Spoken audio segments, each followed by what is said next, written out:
कैसे इसका विधि विधान होता है, पूजन कैसे होता है, क्या क्या होता है? देखिए, विशेषकर धनतेरस में ये दीपावली में और धनतेरस में दोनों में विशेष अंतर नहीं है, क्योंकि लक्ष्मी की पूजा प्रधान, लक्ष्मी और कुबेर की पूजा प्रधान होती है। जिस दिन धनतेरस लगती है तो उस दिन निश्चित है कि सभी लोगों को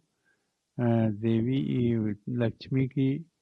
स्थापना करके, लक्ष्मी की मूर्ति रख करके और कुबेर की मूर्ति रख करके यह पूजा जो है सायंकाल प्रारंभ करना चाहिए। अब की जो तेरस है वो 10 तारीख को पड़ रही है, 10 तारीख को सायंकाल। तो सभी जो लोग भक्त इस प्रकार से धन की इच्छा करते हैं, यश और सुख शांति की इच्छा रखते हैं, तो धनतेरस के दिने यदि लक्ष्मी की पूजा की जाए और उसी दिन कुछ लोग ऐसा करते हैं कि कोई सामान खरीदते हैं और जो भी सामान सोना चांदी का हो या किसी वस्तु का हो, विशेषकर सोना चांदी के पात्रों को या उसके जो बनते हैं गहने वहने, ये सब खरीदना चाहिए और इसी के उनको फल मिलता है। तो इसलिए लक्ष्मी का वास हमारे यहाँ हो, सुख शांति मिले और हमारे जो बच्चे हैं वो सुख से रहें, ऐसी सुख शांति के लिए ही लक्ष्मी की पूजा, गणेश की पूजा और कुबेर की पूजा, इन 3 देवताओं की धनतेरस के दिन किया जाता है। जो इस प्रकार से विधि विधान से करते हैं तो निश्चित है उनको सुख शांति मिलती है, धन का लाभ होता है और परिवार उनका सुखी होता है। तो परिवार सुखी के लिए यह धन प्राप्ति के लिए साथ ही साथ जो हमारी समस्याएं हैं, जो कठिनाइयां हैं, जो कष्ट हैं, वो दूर हों और सुख शांति की प्राप्ति हो, इसीलिए धनतेरस की जो पूजा की जाती है और कोई न कोई ऐसी वस्तु खरीदी जाती है जिससे उस वस्तु खरीदने से उनके जो घर की है वो वृद्धि होती है और घर में जो सुख शांति की प्राप्ति होती है। मतलब क्या चीज खरीदना चाहिए? देखिए, विशेषकर सोनी चांदी की वस्तु को खरीदना चाहिए और जब खरीद कर जो वस्तु रखते हैं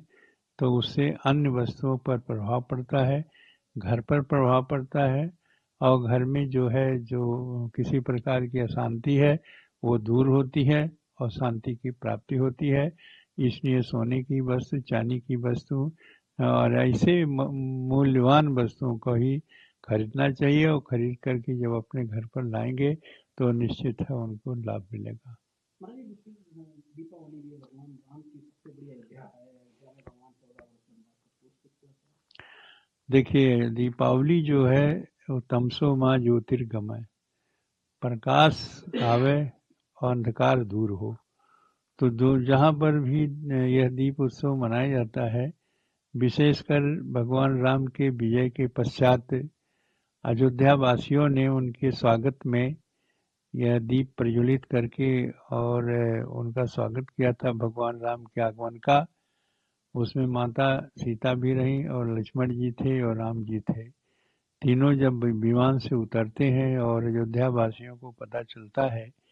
तो सबसे प्रथम उनकी जो स्वागत है, सम्मान है कि हमारे प्रभु